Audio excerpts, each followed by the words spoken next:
Hello everyone, welcome to my summer classes. आज हम देखेंगे लिंग के दार्शनिक एवं समाजशास्त्री सिद्धांतों की व्याख्या। तो पहले हम देखेंगे लिंग मतलब आप देख लोगे जेंडर लिखा होता है, ठीक है। तो उस तरीके से आप क्वेश्चन करोगे तो आपको आसान होगा, क्योंकि लिंग के भी दो महत्व होते हैं। तो अगर जेंडर लिखा हो तो दोनों के बारे में पूछ रहा हो, ठीक है। जिससे आशय है कि समाज में स्त्री और पुरुष की भूमिकाएं, यानी कि यहाँ पर दोनों को पूछा जा रहा है, व्यवहारों, अधिकारों और जिम्मेदारियों से है। यह केवल जैविक विभिन्नता ही नहीं बल्कि सामाजिक और सांस्कृतिक निर्माण भी है। लिंग को समझने के लिए विभिन्न दार्शनिक और समाज सिद्धांतों की आवश्यकता है। यानी कि जो लिंग है उसको समझने का बहुत ही आवश्यकता है, हमारे समाज के लिए भी, राजनीति के लिए भी और परिवार के लिए भी। अब हम देखेंगे लिंग के दार्शनिक सिद्धांत कौन से हैं।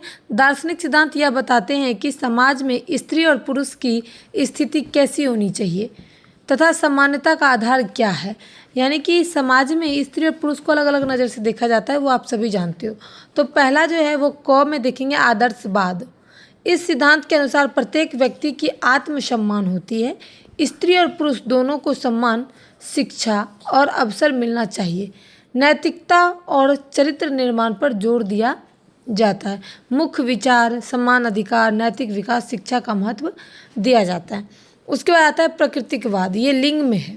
यह सिद्धांत मानता है कि स्त्री और पुरुष द्वारा जो भी चीज़ अलग अलग बनाए गए हैं, जैसे कि दोनों की भूमिकाएं अलग अलग होती है। शिक्षा व्यक्ति की प्राकृतिक क्षमताओं के अनुसार होनी चाहिए, जैसे कि मुख्य विचार, प्राकृतिक विभिन्नताएं, क्षमता आधारित कार्य, स्वाभाविक विकास। क्षमता आधारित कार्य क्या? स्त्री को घर संभालने के लिए उन्होंने अपने नज़रिया से देखा है, और जो पुरुष है उनका अपना अलग कार्य करने का क्षमता जो है वो दिखाया गया है।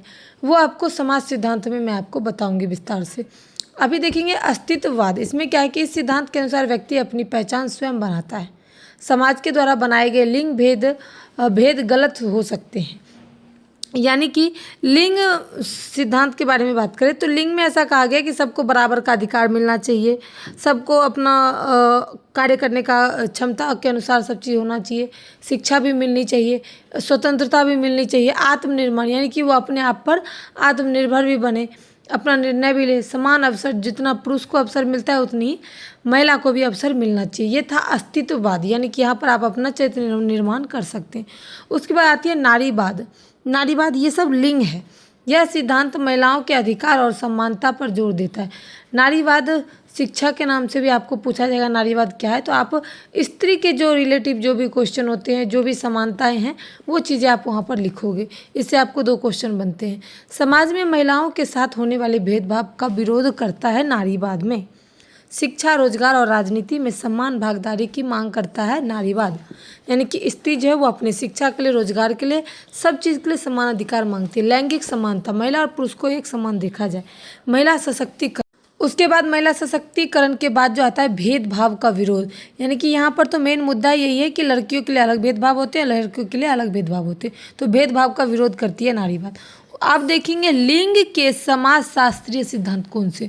जो लिंग है, जो महिला है, जो पुरुष है, जो लड़का है, जो लड़के, उसके प्रति समाज में क्या सिद्धांत है। तो समाज में जो सिद्धांत बताए गए हैं कि किस प्रकार स्त्री और पुरुष की भूमिकाएं निर्धारित होती है, कि स्त्री क्या करता है और पुरुष क्या करता है। क है सामाजिकरण सिद्धांत। बच्चे परिवार, विद्यालय और समाज में लिंग संबंधित व्यवहार सिखाते हैं। समाज जो है वो सबको सिखाता है, बच्चों को कैसे बोलना चाहिए, परिवार में कैसे बोलना चाहिए, विद्यालय में क्या सीखना चाहिए, समाज में कैसे रहना है। ये सारी चीज़ें आपको सामाजिकरण सिद्धांत सिखाते हैं। लड़के और लड़कियों को अलग अलग तरीके से पाला पोसा जाता है। सही बात है, यहाँ पर भेदभाव शुरू हो गया है। यानी कि लड़के को हम अलग तरीके से पालते हैं और लड़कियों को अलग तरीके से। क्यों? लड़कियाँ पढ़ाई होती है और लड़के तो अपने पास रहते हैं। ये सब उदाहरण है। लड़के को साहसी बनाते हैं और लड़की को कमज़ोर, कहते हैं तुम घर में रहो, तुम कोमल हो। ये सारी चीज़ें होती है। लड़कियों को घरेलू कार्य सिखाना पड़ता है और लड़कियों को बाहरी कार्य, जैसे कि अगर वो छोटा है तो बाइक चलाना, गाड़ी चलाना, बाहर के छोटे मोटे कार्य करना सिखाते हैं, साहसी बनाते हैं। उसके बाद हम देखेंगे ख है संरचनात्मक क्रियात्मक सिद्धांत। यहाँ पर सोशलाइजेशन क्या कहता है, यानी कि हमारा समाज क्या कहता है। समाज में प्रत्येक व्यक्ति की एक भूमिकाएं होती है। पुरुष और महिला की भी भूमिकाएं हैं। समाज में ऐसा स्थिति बनाया गया है कि कार्य विभाजन, स्त्री के अलग कार्य हैं और पुरुष के अलग कार्य हैं। सामाजिक संतुलन बनाए रखने के लिए घर परिवार सब जगह निर्णय लेने का काम पुरुष का होता है और लड़कियां चुपचाप सुनती रहती है। परिवार में जो भूमिकाएं हैं वो परिवार में पुरुष प्रधान होती है और महिला जो है वो मतलब सामान्य होती है।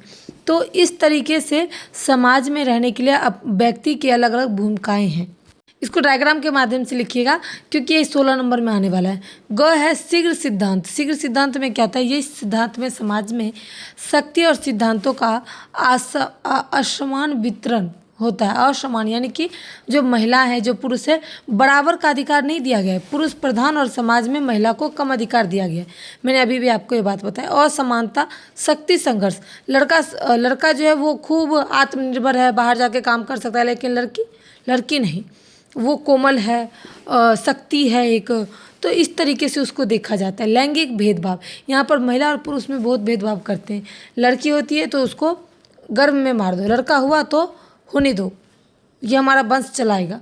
तो ये जो है समाज का सोच है और इसका ये सामाजिक सिद्धांत है। अब देखेंगे प्रतिक्रियात्मक। इसमें क्या होता है कि लोग अपने व्यवहार और बातचीत से लिंग की पहचान सीखते हैं। जैसे कि जो लड़का है वो अपना समझ जाता है कि मैं लड़का हूँ क्योंकि मुझे जीन्स पहनना है, लड़की को सूट पहनना है, फ्रॉक पहनना है।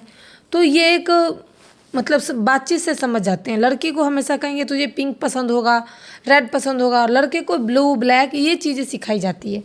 बोलचाल का तरीका, जैसे कि लड़का को हम लड़का की तरह से बोलते हैं और लड़की को ती लगाते हैं। तो इस तरीके से सामाजिक अपेक्षाएं हैं कि हमारा समाज इस तरीके से दिखे, ऐसी भूमिका में दिखे। अब इसका निष्कर्ष देखेंगे।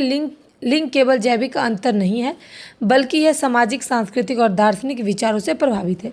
लिंग में कोई भेदभाव नहीं है। जब बच्चा जन्मता है तो वहाँ पर एक लड़का एक लड़की को कुछ पता नहीं होता है कि हमें क्या करना है, लेकिन धीरे धीरे बाद में हमारी सांस्कृतिक, हमारा विचार, हमारा समाज, ये सब उस पर प्रभाव देता है कि लड़का ऐसा होता है, लड़की ऐसे होती है। इसका एक माना जाए तो एक पिक्चर टाइप है, चित्र टाइप है कि भाई लड़का को ऐसे दिखना है, लड़की को ऐसे दिखना है।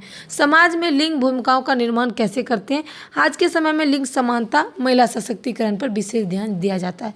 यानी कि पहले के समाज में ऐसा नहीं था कि दोनों को बराबर अधिकार नहीं दिया जाता, लेकिन अभी भी गाँव में ये चीज़ को अभी भी है कि लड़की को कम आंकते हैं, लड़का को ज़्यादा आंकते हैं और उसको ज़्यादा आत्मसाक्षी बनाते हैं, लड़की को कम। लेकिन बाहर में, ये शहरी में ये चीज़ें धीरे धीरे लोगों में परिवर्तन होने लगा है कि शहर में लड़का और लड़की को एक समान रखते हैं, एक समान पालते हैं और एक समान पढ़ाई लिखाई भी करवाते हैं। तो ये था महिला सशक्तिकरण और ये था लिंग के भेदभाव और सामाजिक नज़र से और दार्शनिक नज़र से।